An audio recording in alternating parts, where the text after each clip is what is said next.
Welcome back to the Girl Cave. Today I want to share with you the layouts that I have completed for 30 Days of Sketches Series 12 with Christy's Beautiful Life. If you remember this sketch, which is sketch number 1 by Pyron, I completed last week for Tool Time Tuesday. And if you are new to my channel and you're wondering, what is this Tool Time Tuesday? Let me tell you. It is a year-long series where I invited several of the most creative and talented YouTubers, and I give them a challenge each month to use a particular tool. And now these tools are tools that we've had in our stash for a long time and that we don't tend to gravitate towards. They are mostly older tools, some of them are newer, but things that we buy and we use for like a month and then we kind of forget. So I'm challenging them every month to use a particular tool. The tool for this month was embossing folders, and I emboss both of these banners. So make sure that you check in the description box below because I will have everybody listed that is participating not only in the 30 Days of Sketches Hub, but also in the Tool Time Tuesday challenge and the Through the Rainbow challenge, which is another year-long challenge, which is actually in its second year. Anyway, let's get into this. So this was my first sketch, and it was just so beautiful. I came across older pictures of my oldest son turning 11 and the youngest turning 8, and Kelly's sketch was phenomenal. This was an older paper, like the backside is really dated, but this is what I'm encouraging you to do is go through your older stash because yes, they may be dated, but if you look at the B side, you would be amazed. And then some of them are not dated at all. They're kind of basic, but you can mix and match with newer collections and just bring them to life. And it's just phenomenal because prices are going up insanely. And I don't know about you, but like, I don't want to be spending a ton of money when I have supplies here that will more than do the job. That was sketch number 1, and I'm trying to use up a lot of my solid cardstock as well, so I did an entire mat of the layout. That was great. And I'm trying to use my scraps as well, and that one was just scraps. This one here, I used sketch number 7, designed by Maggie Crowley.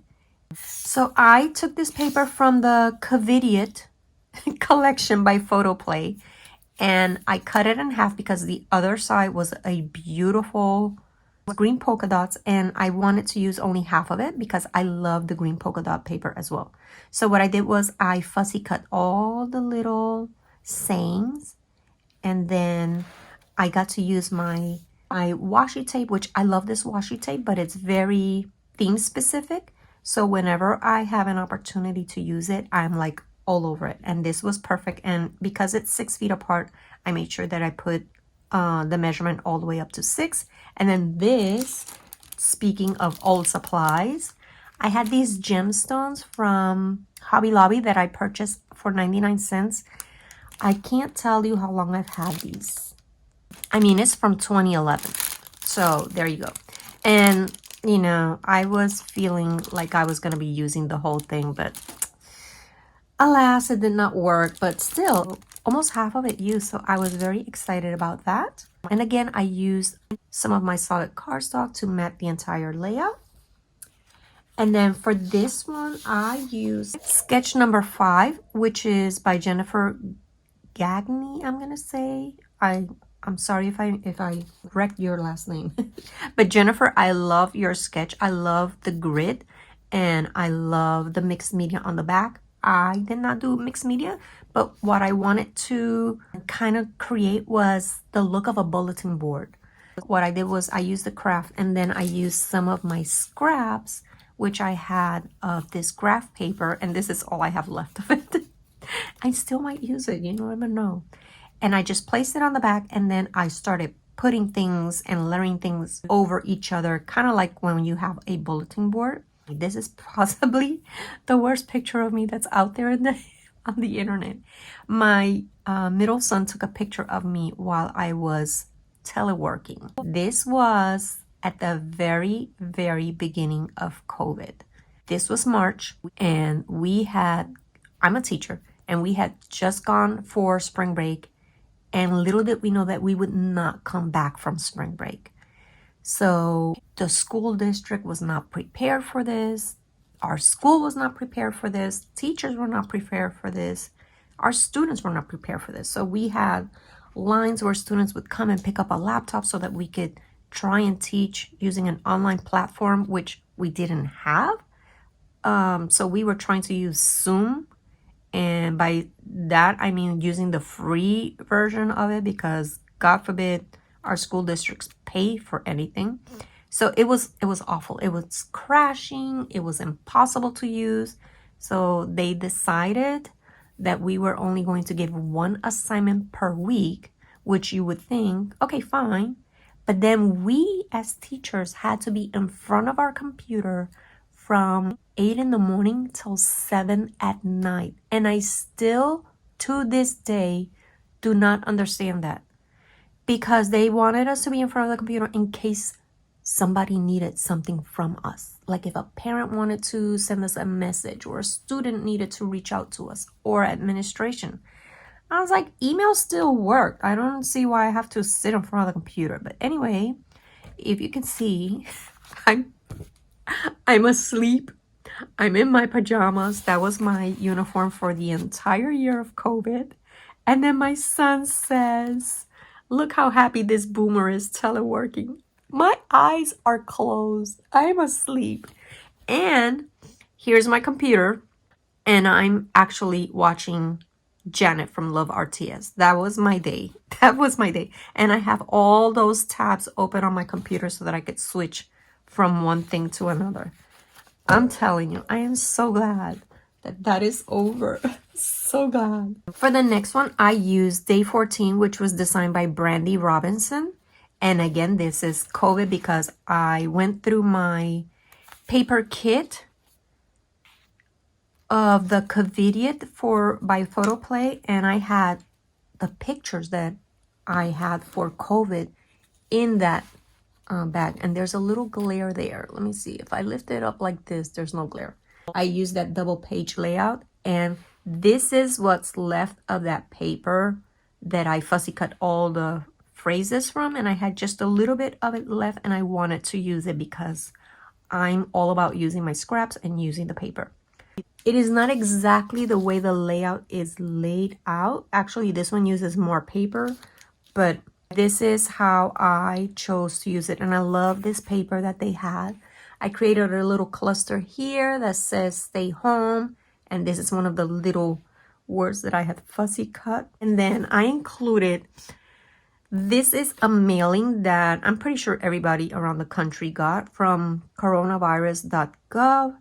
This was a postcard sent by the president with things that we should do to, remember this, flatten the curve. Oh my gosh. So I included that, and then I had pictures of the mask and this beautiful sign that I found appropriate. Somebody in our neighborhood was giving this away. I should have gotten it for myself. It says, give it to God and go to sleep. And then I have pictures of my mom and dad with their masks, my youngest son at work with his mask. This is my mask. That's all I could find at the moment. And then my oldest son, who was in California, and I mean, I want you to see right here, there is absolutely no one. California locked down. California was almost like Europe. They were locked down. Lucky for me, I'm in Florida, and Florida's Florida. We have a lot more freedom, and it was perfect here. We weren't out and about all willy-nilly, but we did things a little different. Like, we made sure that we wore our masks, we washed our hands, we stayed away from people. Like, if you were in line, you were 6 feet apart, but we still had some liberties. I'm gonna do my journaling here, but I wanted to do that off camera. It says days that I sheltered in place. I personally, like in Florida, we didn't really technically shelter in place. We were still free to go in and out. And I took the year off from school because I have a heart condition and the vaccine was not out yet at that moment. So My cardiologist recommended that I do not go to work if I did not have to, because we technically didn't really know much about coronavirus at that time. And then I'm going to write about how I felt about being home, the best part about being quarantined, the worst part about being quarantined, the first thing that I did when sheltering at home was over, which for us in Florida, I'm not really sure what I'm going to put there, and how I felt about the pandemic and how it changed the world. On this one, I feel like they should have given us a few more lines to write about that. But I will tell you that we were very lucky, very blessed that the pandemic for us was not that horrible. My son that's in California put everything in storage, turned in the keys to his apartment, and him and his girlfriend came and stayed with us because California was just crazy. And we were blessed that even though there were some shortages and things like that, I was able to provide for my family. And we did not feel a pinch. We had everything that we needed, thank God. So I had my oldest son and my middle son with us during the pandemic. My youngest son is in the military, so he was very well taken care of. And again, I did the entire mat. This was a pattern paper, but I love that I use a lot of paper. This one, I used the same sketch again because, Jennifer, I loved your sketch so much that I used it one more time. And after I placed the title, I wish that I had made this mat just a little bit longer so that I could incorporate the title into the mat.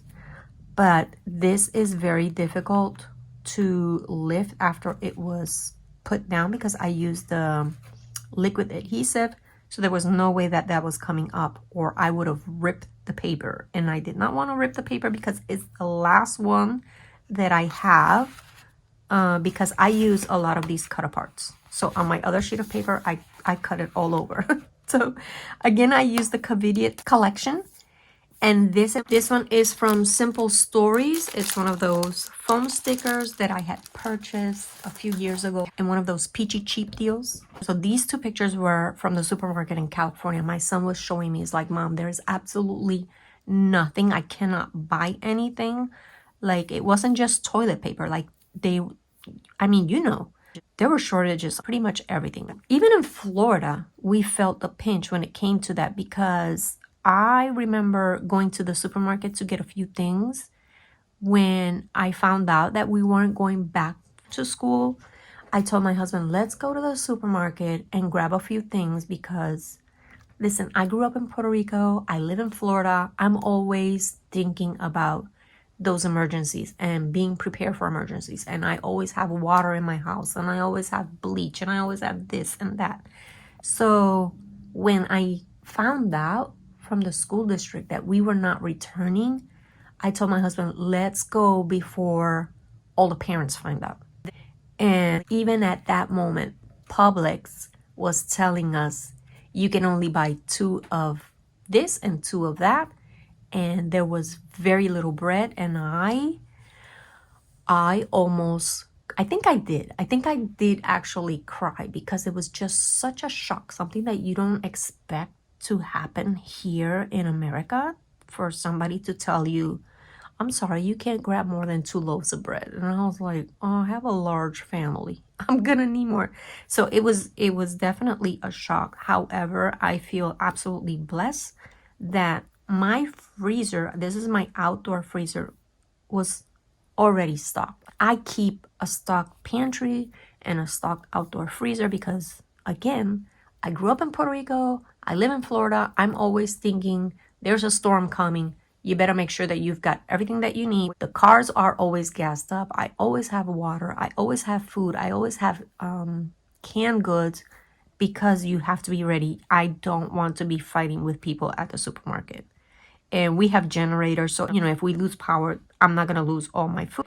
But thank God that I was very well prepared, so that when my son and his girlfriend came in from California and my other son came home as well, we were able to not just survive, we did very well. So thank you, God, for that blessing. This is not from the 30 days of sketches, but I wanted you to see that I finally used this kit that I had found at that storage unit of that lady that had passed away, the scrapbooker that passed away. So I used it to document the story of my son's birthday. My oldest son and my youngest son have birthdays in the same week. So I kind of separated them. So if they want to separate the layouts, you know, after mama is gone, they can.